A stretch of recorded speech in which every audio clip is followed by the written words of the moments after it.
Sir अभ्यर्थियों का कमी आपको महसूस हो रहा था कि नहीं हो रहा था? जी, अभ्यर्थी की कमी महसूस हो रहा था वहाँ पे, क्योंकि अभ्यर्थी सब सोशल मीडिया के मार्फत से सिर्फ मैसेज करते हैं, कोई शारीरिक रूप से वहाँ पहुँच नहीं पाते हैं। जनसंख्या कम होने की वजह से हम लोग के ऊपर दबाव बना दिया जाता है सरकार के।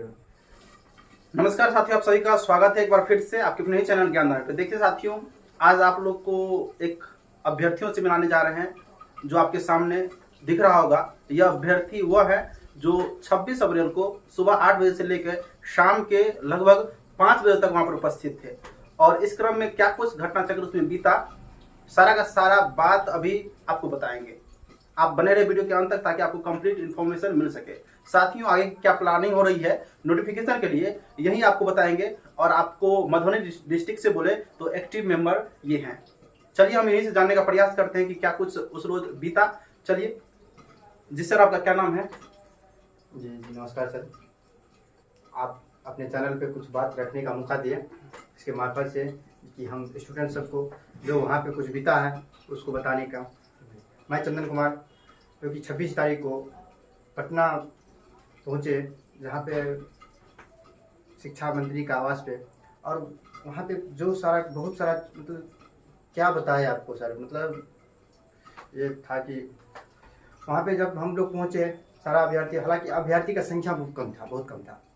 आप लोग पहुँच नहीं पाते हैं, यही बड़ी दुख की बात है हम लोग के साथ कि आप लोग पहुँचते नहीं हैं। सर एक सेकेंड, आपसे एक क्वेश्चन है सर, आप कब सीटेट पास हुए थे?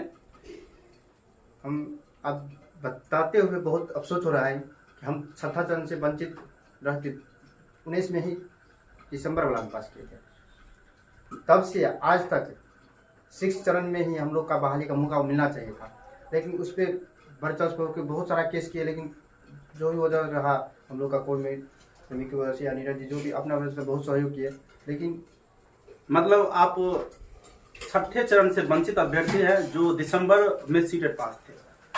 तो आप समझ सकते हैं साथियों, तब से ही अभ्यर्थी जो है तत्पर है और आज तक जब भी 7वीं चरण की बहाली के लिए प्रोटेस्ट किया जाता है यह हर वक्त पहुंचते हैं। साथियों, हम आपसे बताएंगे कि चंदन जी के माध्यम से समझने का प्रयास करते हैं कि ज्यादा कुछ न बात करते हुए क्या कुछ घटना चक्र बीता 26 अप्रैल को स्पेशली, और नोटिफिकेशन के लिए क्या पॉजिटिव खबर रहेगी, है ना, यह भी हम जानने का प्रयास करेंगे। पहले तो समझ लीजिए कि 26 अप्रैल को कैसे बीता दिन। सर आप बिना किसी चीज का फोकस करते हुए आप 26 अप्रैल का ही पूरा डिटेल्स बताइए ताकि वीडियो लंबी ना हो और अभ्यर्थियों को कम टाइम में सारा का सारा जानकारी मिल सके। 26 अप्रैल को जब हम पहुंचे शिक्षा मंत्री का आवास पे, तो शिक्षा मंत्री की इस बात का पहले से ही पता चल चुका था, क्योंकि हम लोग सारा स्टूडेंट जो है सोशल मीडिया के मार्फत से वहाँ जाने का जो डिसाइड किए थे, शिक्षा मंत्री के पहले इस बात को पता चल गया था। इसीलिए शिक्षा मंत्री ने वहाँ पे जो है सो पहले से ही पुलिस का बहुत ज़्यादा बंदोबस्त कर रखा था। और जैसे ही हम लोग सब साथी वहाँ पे पहुँचे, वहाँ पे पुलिस का पुरजोर प्रदर्शन हुआ और हम लोग को पीट के वहाँ से नहीं ठहरने दिया गया और वहाँ से भगा दिया गया।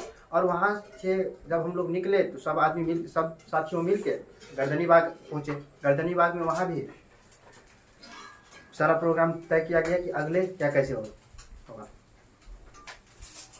तो सर आगे जो प्रोग्राम बनाया जा रहा है कि 7 मई को भी आंदोलन करने का कुछ डिसीजन ऐसा क्लियर अभी नहीं हुआ है, क्योंकि 26 तारीख को जो हम लोग का शिक्षा मंत्री का आवास को घेरने का प्लानिंग था वह पूर्ण रूपेण कहे तो असफल रहा। और 7 अप्रैल को भी 7 अप्रैल नहीं 7 मई को बताया जा रहा है कि आंदोलन उग्र रूप से किया जाएगा। ऐसे में आप तमाम अभ्यर्थियों से एक निवेदन है कि 7 मई को अगर आंदोलन की जाती है, वैसे अभी डेट पहले से कंफर्म था लेकिन अभी कंफर्म को डिले रखा गया है। वैसे हम आपको बता देंगे 2 दिन 3 दिन के अंदर अगर कंफर्म हो जाती है डेट तो आपको पहुंचना चाहिए या नहीं पहुंचना चाहिए। साथियों आपको बता दें कि वहां पर अभ्यर्थियों का जो कमी हुआ, इससे क्या आभास पहुंचा। अगर अभ्यर्थी 26 तारीख को ही पहुंचते तो आप समझ सकते हैं कि नोटिफिकेशन आने में कोई विलंब नहीं लगती। और जितने भी अभ्यर्थियों से हम जानने का कोशिश किए कि आखिर 26 अप्रैल का आंदोलन क्यों हम लोग का कमजोर रहा, सारा का सारा बात अभी चंदन जी आपको बताएंगे कि बस अभ्यर्थियों की कमी थी। इसी का सर अभ्यर्थियों का कमी आपको महसूस हो रहा था कि नहीं हो रहा था? जी,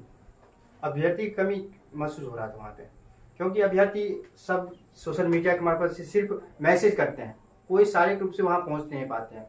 जनसंख्या कम होने की वजह से हम लोग के ऊपर दबाव बना दिया जाता है सरकार के। हालांकि सरकार के जहन में ये बात चल रहा है सरकार के ध्यान में हमेशा शिक्षा मंत्री के अगर दिमाग में नहीं चलता तो वो पहले से पुलिस बंदोबस्त काहे करता। उसको दिमाग में चल रहा है कि 7 फेज देना है, लेकिन यही है अगर हम लोग बेजोड़ संख्या में वहाँ पे नहीं पहुँचेंगे तो यही होगा कि फिर प्रदर्शन करके फिर दबा दिया जाएगा, कोई इसका ये नहीं रहेगा। इसीलिए इसे सालों भर चलते रहिए। ऐसे में तो अगर इतना ही संख्या में जाएंगे विद्यार्थी, हम लोग अभ्यर्थी मजबूत नहीं जाएंगे तो हमको लगता है इस साल की 23 क्या 24-25 मतलब फिर रह गया नोटिफिकेशन आने से। तो साथियों, इनके कहने का मतलब आप सीधा सा समझ गए होंगे कि अगर इसी तरह 10 अभ्यर्थी 100 अभ्यर्थी पहुंचते रहे आंदोलन के रूप में तो वहां पर डंडा के द्वारा मार के बैल की तरह भगा दिया जाएगा, जैसे 26 अप्रैल को भगाया गया। अगर आप लोग अगले आंदोलन में नहीं पहुंचते हैं तो बस नोटिफिकेशन का एक सपना रख लीजिए, नोटिफिकेशन कभी नहीं आएगी, 5 साल का वेट कीजिए। साथियों, आपसे हम गुस्सा की बात नहीं कर रहे हैं, जो दिल में कसक उठती है कि आपका केवल कमेंट पढ़ने को मिलता है, सर हम पहुंच रहे हैं, लेकिन वहां पे जब अभ्यर्थियों को देखा जाता है तो बहुत ही कम संख्या रहती है, जिसके कारण नोटिफिकेशन आज वह भी कारण है नोटिफिकेशन में डिले हो रहा है। तो साथियों, हम एक बार फिर से रिक्वेस्ट करते हैं आपको कि निश्चित रूप से आप आगे का जब भी प्लानिंग बनाया जाएगा आप उसमें पूर्ण तरीके से तन मन धन से आप वहां पर पहुंचे, ताकि हम लोग का जो प्रदर्शन रहेगा उग्र हो सके और नोटिफिकेशन और विलंब रूप से जारी कर दिया सके। वैसे साथियों, आपको बता दें जानकारी के लिए 30 तारीख को भी ट्विटर कैंपेन का आयोजन किया जा रहा है, जिसमें आप तमाम अभ्यर्थी भाग लीजिएगा। आपको चैनल के माध्यम से बता दिया जाएगा कि कब ट्विटर कैंपेन करना है और हैशटैग क्या रहेगा। चलिए साथियों, वीडियो को खत्म करते हैं और धन्यवाद कहेंगे हम चंदन जी को, जिन्होंने अपना कीमती वक्त आज दिया। और यह अभ्यर्थी आपको बता दें मधुबनी डिस्ट्रिक्ट से बिलोंग्स करते हैं, मेरे घर से लगभग 20 किलोमीटर दूर इनका घर है। हम इनको आज इन्वाइट किए, इनका सारा बंदोबस्त करके इनका आपके सामने इंटरव्यू लिए। चलिए साथियों, धन्यवाद। धन्यवाद। चलिए।